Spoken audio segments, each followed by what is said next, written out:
واحد الاسئله طرحتهم على دوك الرقات اللي برو ماكس ماشي الرقات التقليديين شي قلت واحد باقي ما جاوبني، هربوا عاوتاني الشيء كارثه والله.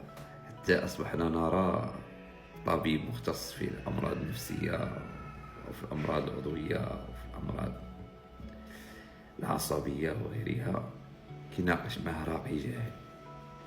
طبيب كيناقش معه راقي جاهل اصلا لا يفقه سؤال واحد نطرحو عليه يبدا يمس في الحامض. فين كينوض راقي وتيقول لك ما تمشيش على الطبيب؟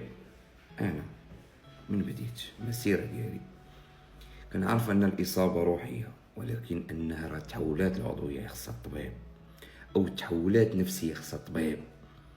كتمشي كتبع مع الطبيب وكتبقى متبع البرنامج ديالي وكتشفى قدر عصفورين في حجر واحد. في كينوض راقي جاهل ينبغي ان يعلم مات ابو جهل، مات عفوا ابوه وبقي جهلا، هو الذي اصبح ينتشر الان.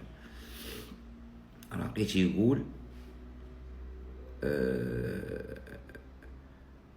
ما تمشيوش على الطبيب، خاصكم تمشيو عند الراقي يشخصكم في الجانب الروحاني. دابا هاد الناس هادو فين غيسمعوا هاد الشيء؟ غتكون فيه شي مرض ولا شي الله يسر قريبا شي سكته قلبيه ولا شي خفقان ولا شي طونسيو طلع ولا طونسيو هبط ولا شي سكر طلع ولا سكر هبط ولا شنو غيدير هذاك السي؟ غيتخنق غادي يمشي على السي الراقي باش يمشي على الطبيب يدير التحاليل ويدير الامور ديالو ويعتقو، غيمشي لك عند الراقي وغيموت ليه في المركز. هادشي اللي بغيتو في الاخر غتمشيو للحبس.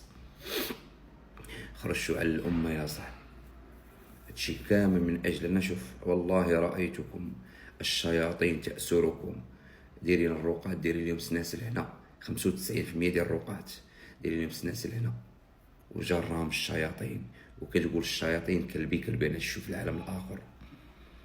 كلبي يعني نتوما جنود ابليس نتوما والعياذ بالله الا من رحم الله. كاين الرقات شرعيا طيبين ولكن لا يظهرون. الناس كيخافوا الله وكيمشيو على المنهج الصحيح، المنهج النبوي.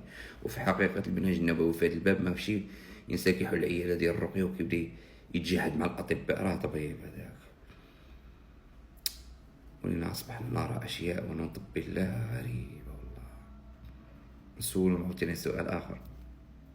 الجن تا هو عنده قارين في كيدخل الجسد ديال الانسان، كيفاش كتفاعل القارين الاول ديال الانسان والقارين الثاني ديال الجن؟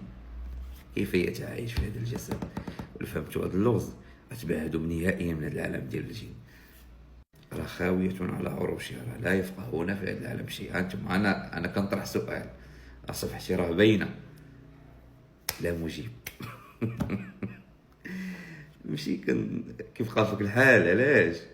راه الناس مساكن كتيقص واحد تصدق كل شيء. غير انا في كنجي كنكشف لكم الحقائق خبايا والحقائق ديالهم باش ما تبقوش غادي مبردعين. اللي بغى يتواصل معنا طالب ريح القمر، باك ريح القمر 0646 00 37 0688 88 88 اللي عنده شي مرض مشي على الطبيب. بعدو من المراكز عجبوه في راسكم.